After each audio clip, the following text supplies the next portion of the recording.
The trailer for Avengers Doomsday has finally been released. But here's the funny part. Almost all the scenes they released have already been leaked online before. Nearly 90% of the scenes in this trailer are things that were already leaked. Take the Thor vs. Doctor Doom scene, the fight between Elena and Mystique, the fight between Gambit and our Shang-Chi. Almost every scene we see here has already leaked online. They've just compiled all the leaked scenes together and released it as a trailer today. But still, watching this trailer gives us goosebumps. That's how massive this feels, even with content we've already seen. Right from the opening of the trailer, they're clearly basing it in the X-Men universe. Our Xavier's school looks heavily damaged. I think it's almost completely destroyed, and they're deliberately focusing the camera on that. It looks like the X-Men universe is in serious danger, almost on the verge of total destruction, and the cause of all this is the incursion. In this scene, we see our leader sitting there, and you can see the X-Men universe is nearly wiped out. That flare/sound glow effect looks absolutely catastrophic, like something capable of destroying an entire universe. So it seems they're showing us that the X-Men universe is going to be the first one affected by this incursion. Even though the trailer shows us a universe being destroyed, there's one happy thing here. In the background, they've used Robert Downey Jr.'s voice for the voiceover. What he's saying in the voiceover is something like, "A huge problem is coming our way, and we won't be able to stop it." It's going to be that terrifying. That's Robert Downey Jr.'s voiceover. In that opening scene, Doctor Doom delivers a dialogue that's genuinely chilling when you watch it. He speaks as if he's not even acknowledging himself as the villain. Watching that dialogue, it feels like Doctor Doom is warning someone. A massive problem is coming toward us. We can't face it. We can't stop it. It's that terrifying. He's warning someone with that kind of dialogue. Maybe it's about the X-Men universe. There's a good chance he's warning the mutants of the X-Men universe about something. But here's the thing. It's not confirmed that Doctor Doom is definitively the villain here. Maybe there's a different villain, and Doctor Doom is talking about this incursion as if he's a victim too, even though he's actually the one causing it. That would mean Doctor Doom is manipulating someone, manipulating others into doing his bidding, which is why we can't stop it. What are we going to do about this? This is the final day. By the end of today, this universe will be destroyed. He seems to be warning, threatening someone with that. The next scene shows the new Avengers Tower, where the original Avengers, the Fantastic Four team, and the new Avengers are all gathered together as one unified team. One nice thing here is that Thor's voice is used for the voiceover. Thor says something like, "We've faced a lot of people before. Many people like us have faced enemies too. Some of us managed to defeat them, some didn't. But whoever we've faced before, this villain we're about to face is far more powerful than anyone we've encountered." Thor seems to be addressing all three groups, the Fantastic Four, the new Avengers and the original Avengers, about this. In this scene, Thor almost seems to be taking on Captain America's role, leading the combined team of Avengers and other superheroes like Cap used to. So this dialogue is Thor speaking. We've already faced many enemies. Even among those, this Doctor Doom is the most powerful one we've encountered. And if Thor is saying this, it strongly implies Thor has already personally fought Doctor Doom before this point. They've already had a confrontation, and Thor survived that fight. It's possible Doctor Doom deliberately spared Thor, didn't kill him, thinking I might need him later. Because Thor is such a powerful hero, there's a good chance Doom would rather use him than kill him outright. The next scene shows the Namor and others all gathered in one place. At what's actually the ocean, it seems this is where our characters are all meeting.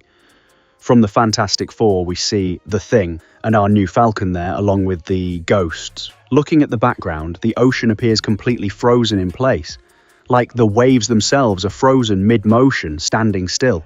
Literally, where they're standing and talking is the ocean itself.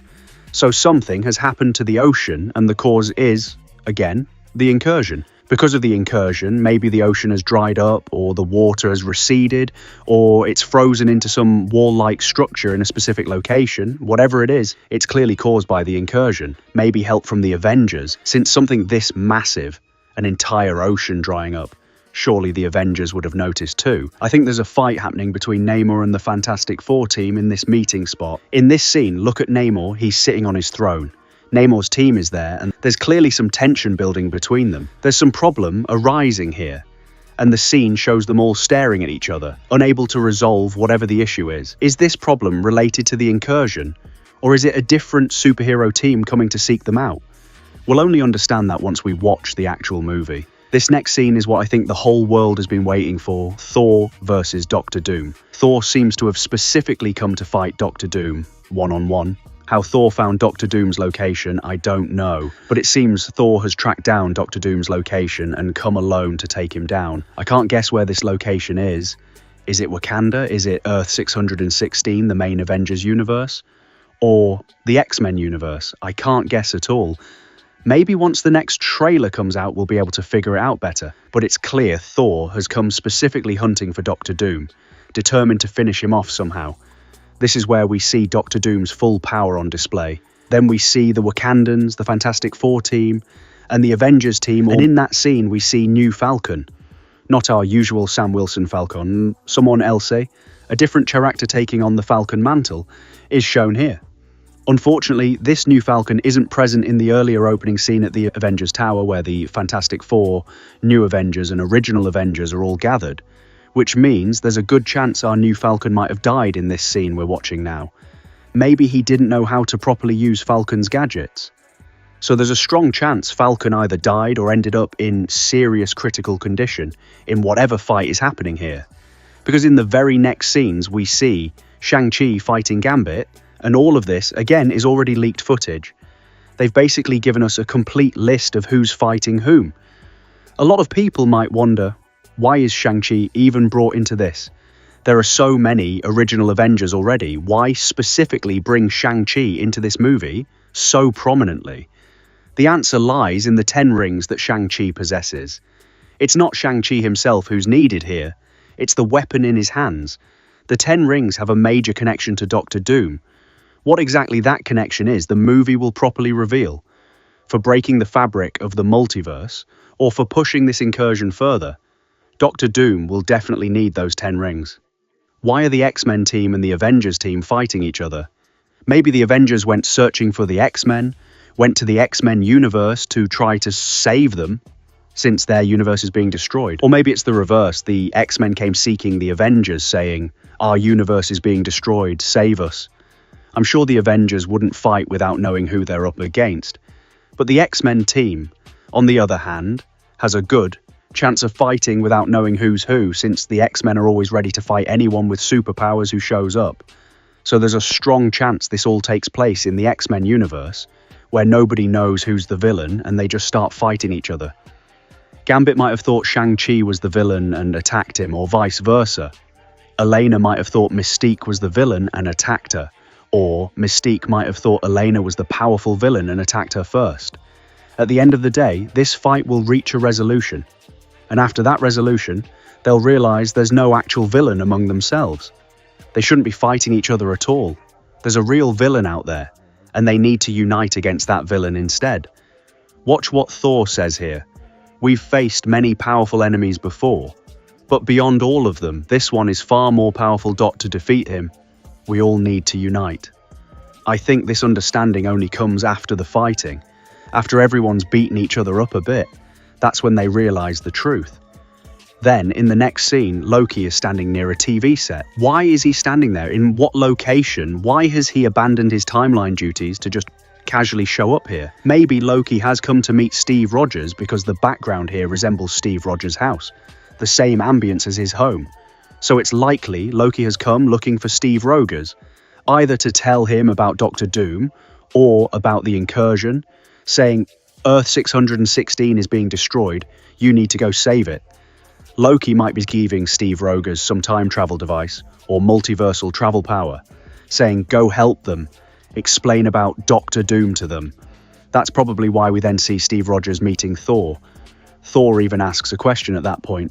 How do I know you're really Steve Rogers? I find a very telling question, because in the next scene we see Ant-Man Cassie Lang with what looks like her father about to die, giving her one last kiss before facing his end. It could be that Ant-Man sacrifices himself to save his daughter. I mentioned before there's a good chance of this, and this might be that exact scene. After this scene, there's a strong chance Ant-Man dies while saving Cassie Lang, because in the next scene, we see Johnny hugging and crying over someone. I'm not entirely sure who exactly, but there's a strong emotional beat happening between Namor's group and them. In that fight, something might have happened to Namor, might have done something to them. I can't say for certain if he dies, but it looks like they're badly hurt, which is probably why Johnny is hugging and crying over them. In this fight scene, Notice Namor doesn't seem to have any powers beyond flight. As far as I know, he can only use his flight ability here. None of his ocean-based powers are on display. He seems to be fighting purely with raw physical power. Why doesn't he have his ocean powers? Because there's no ocean here. All the water appears to have dried up, pushed off to one side, surrounding them like a frozen wall, watching almost like a spectator. Namor's powers are strongest when he's near water, so without the ocean nearby, he can't use most of his abilities, which is probably why he's not using his full powers in this fight. This next scene is genuinely terrifying. Even thinking about it now makes my stomach churn. Cyclops' scream in this scene is absolutely chilling. He's unleashing his full power. What has he seen that makes him unleash such intense power? Is it against Doctor Doom? Or has something been destroyed, making him feel like there's nothing left to live for? Is that why Cyclops is screaming like this in fury? We can't guess for certain, but whatever he's fighting against, whoever's facing him is definitely going to be finished. From what I can tell, something has been destroyed, and Cyclops, devastated by that loss, is unleashing this massive scream/power in response. That's what it feels like to me. And this scene, folks, was absolutely electrifying. Thor blocking Doctor Doom's axe with just 2 fingers. This detail was leaked too. Thor was going to strike Doctor Doom with his weapon, but Doctor Doom casually stops the hammer with just 1 finger, according to the leak. And exactly as leaked, that's what happens here. Almost every scene in this trailer is leaked content. Think about it. If Thor's axe can be stopped by Doctor Doom with just 2 fingers, imagine how powerful Doctor Doom must be. That definitely means he has some special power. In Infinity War, even Stormbreaker, a weapon that could withstand all 6 Infinity Stones and even damage Thanos. Here, Doctor Doom stops it with just 2 fingers. That means beyond Doctor Doom's base version powers, he's acquired some additional superpower. It's very likely to be Beyonder's power, or maybe Molecule Man's power, or possibly some power he's gained from Franklin Richards. But definitely, with just his base, Doctor Doom powers, he couldn't have blocked that axe like this. He must be wielding some superior, terrifying power to stop that axe with just 2 fingers. From what I understand, Thor survives this fight. Because after this fight, it seems Thor goes to the Avengers and explains just how powerful Doctor Doom actually is. How did Thor survive, you ask? Well, I think Doctor Doom deliberately let Thor go. He probably thought, don't kill Thor, he'll be useful to us, and spared him. Otherwise, Doctor Doom could have easily killed Thor right there, because in the next scene, which a lot of you have probably been waiting for, Steve Rogers approaches Thor. Someone is standing behind Steve Rogers, a shadowy figure. I can't guess who that is either. Maybe it's Loki? There's a good chance Loki sent Steve Rogers to meet Thor. Let's set that aside. We'll probably find out who's in the background in the next trailer. At this point, Thor doesn't immediately believe it's really Steve Rogers when he sees him. That implies Thor had assumed Steve Rogers was dead, that he'd never come back, so when he sees him, he needs proof. Thor has a dialogue like, "Summon the hammer with your own hand, pick it up, then I'll believe it's really you."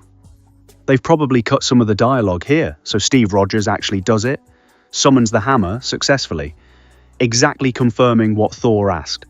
We'd already guessed this in an earlier video, how Steve Rogers would first get his hands on the hammer. Would he lift it from the ground? Would he take it from someone's hand? Would he catch it flying toward him? What situation would he be in when he gets it? I had specifically guessed that Thor might use the hammer to verify Steve Rogers' identity, and that's exactly what happens here.